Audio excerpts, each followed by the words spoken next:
Allez, on commence par le Parisien. C'est un petit sommaire. Je vous donne l'essentiel de l'actu en 5 minutes et après on va développer tout ça. Le Parisien attire notre attention ce matin sur ces énormes incendies là, en Grèce, sur l'île de Rhodes. Il y a 30 000 personnes qui ont été évacuées, beaucoup de touristes. La question que tout le monde se pose, c'est est-ce qu'il y a un lien avec le réchauffement climatique mondial général? Je spoil un peu l'article du Parisien. La réponse est oui, on lira ça tout à l'heure. 13h. Si vous avez envie, si vous avez du temps, le président Macron sera en direct dans les JT de TF1 et de France 2 en direct depuis Nouméa en Nouvelle-Calédonie. Il est parti pour 5 mois.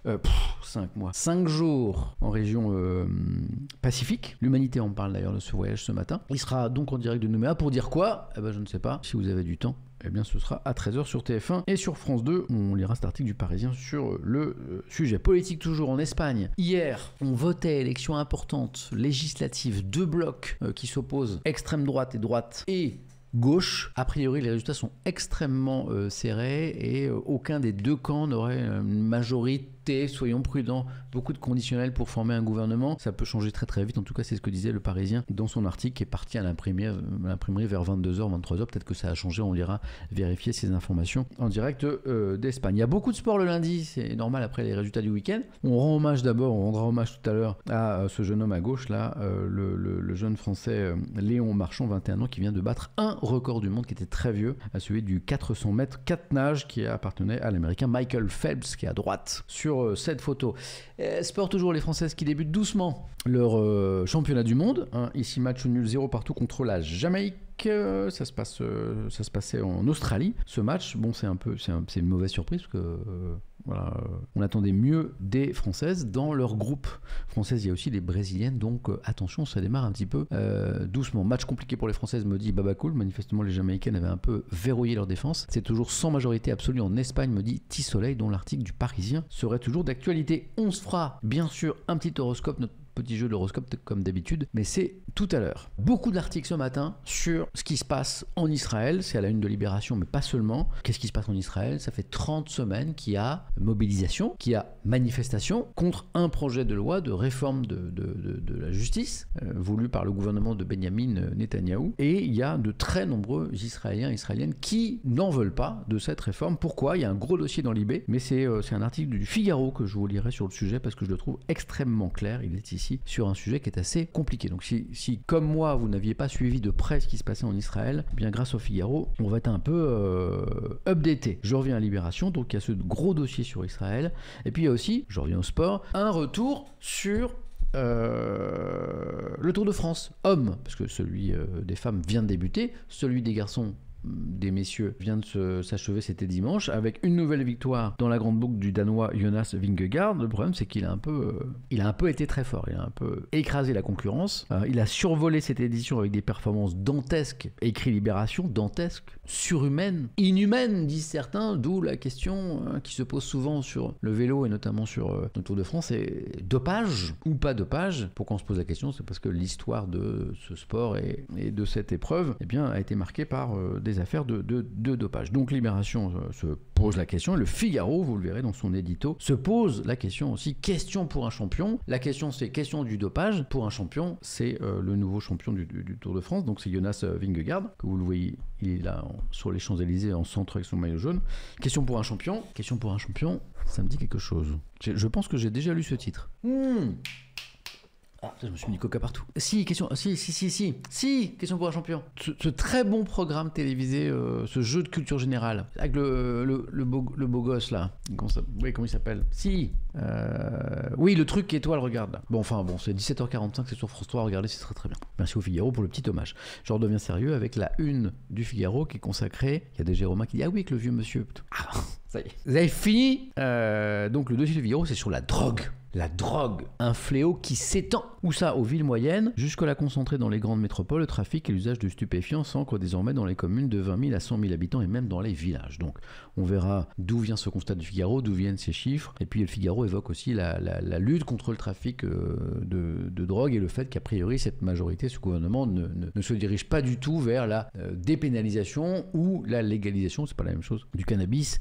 Le Figaro en parle un petit peu. Donc c'est pas inintéressant ce dossier sur la drogue. C'est drôle parce qu'on parle de l'intérêt interrogation du dopage à la drogue. Voici l'article sur Israël dans le Figaro que je vous lirai tout à l'heure qui est vachement intéressant. Puis dans le Figaro Économie, les pages écho du Figaro qui sont excellentes. Mais il y a plein de choses. Il y a un petit article sur l'évolution de Twitter sous Elon Musk. Donc là, je sais pas si c'est officiel, si c'est fait, si c'est dans les prochaines heures, les prochains jours. Mais a priori, Twitter va changer de nom, va s'appeler X. Il y a des gens dans le chat qui me disaient qu'a priori le X n'était pas encore officiel. Alors du coup, effectivement, comment on va appeler un tweet? Parce qu'un tweet, c'était quand c'était Twitter. Hein, c'est Let's Flow et d'autres qui posent la question. On va l'appeler ça comment? Bon, on se posera la question. Un Xit, un X, et ton compte, ce sera plus ton compte Twitter, c'est ton compte X. C'est quoi ton compte X? Un X, un Twix. Je reviens au Figaro qui nous parle aussi de la grève au journal du dimanche. Moi, j'ai pas eu l'occasion de vous en parler. Ça fait combien de semaines que ça dure? C'est le 5e dimanche sans JDD dans les kiosques, hein, journal du dimanche. Hein. Il y a 2 grands journaux nationaux qui paraissent le dimanche, c'est le Parisien dimanche et le journal du dimanche. Et le JDD, ben, ils sont en grève parce que les salariés, les journalistes ne veulent pas du nouveau directeur de la rédaction qui s'appelle Geoffroy Lejeune, qui vient de Valeurs Actuelles, qui a été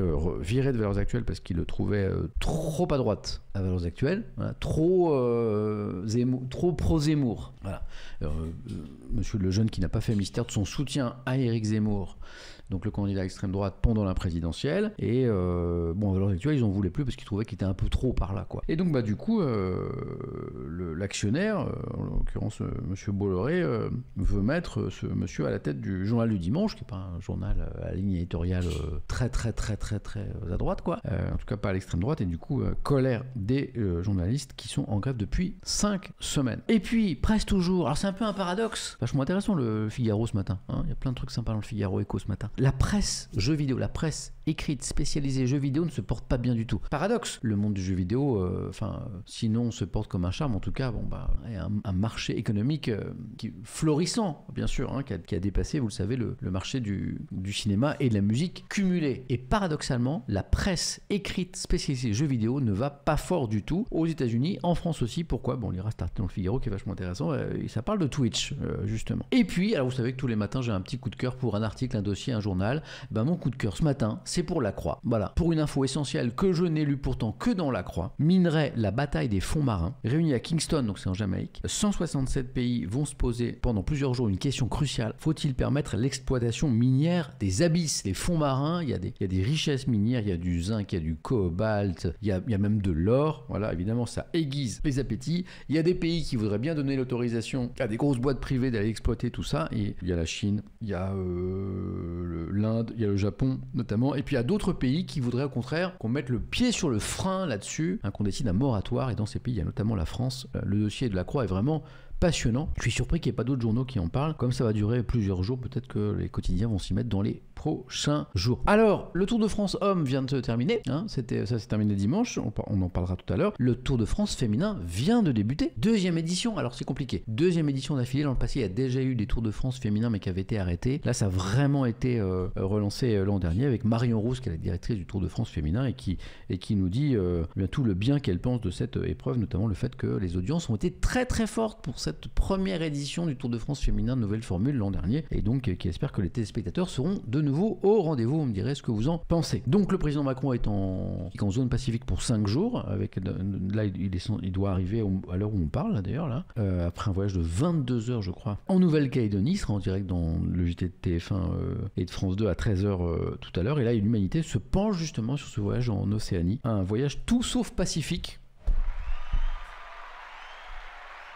Je salue le jeu de mots et l'humanité qui consacre un dossier à ce déplacement, c'est assez intéressant. On finira avec les échos, un petit mot des crédits, des taux d'intérêt qui vont continuer à augmenter un petit peu. Et puis, alors c'est drôle, le jour où je lance ma fusée TikTok, enfin bref, ma revue de presse sur TikTok le matin, ma revue de presse express, une pleine page dans les échos, passionnante je trouve, sur TikTok. En fait c'est un feuilleton, je crois qu'il y a en 5 épisodes sur TikTok, différents regards sur TikTok. Là c'est un philosophe, c'est Gaspard Koenig qui nous propose son regard sur TikTok, alors en disant qu'il n'y a pas que de la merde sur TikTok, hein, qu'il y a des choses intéressantes. Notamment il y a des gens qui donnent envie de lire sur TikTok, hein, qui parlent de leurs livres préférés. Il y a même des gens qui parlent d'information, c'est incroyable. Mais c'est quand même problématique, notamment pour les cerveaux les plus jeunes en termes d'attention captée, le côté un petit peu accro quoi. Voilà. Donc il fait ce constat ça, de plateformes, de réseaux sociaux, d'outils numériques qui nous rendent de plus en plus accros et de plus en plus dépendants, et, bonne nouvelle, qui nous proposent aussi des solutions. En disant, pour lutter contre ça, pour se réapproprier son temps, sa vie, faisons appel à la philosophie, et oui, et il fait appel au stoïcisme. Voilà, et je trouvais ça assez intéressant. Voilà, on finira avec ça. Alors, vous en pensez quoi? Bête de rue de presse, hein? Bête de sommaire en tout cas.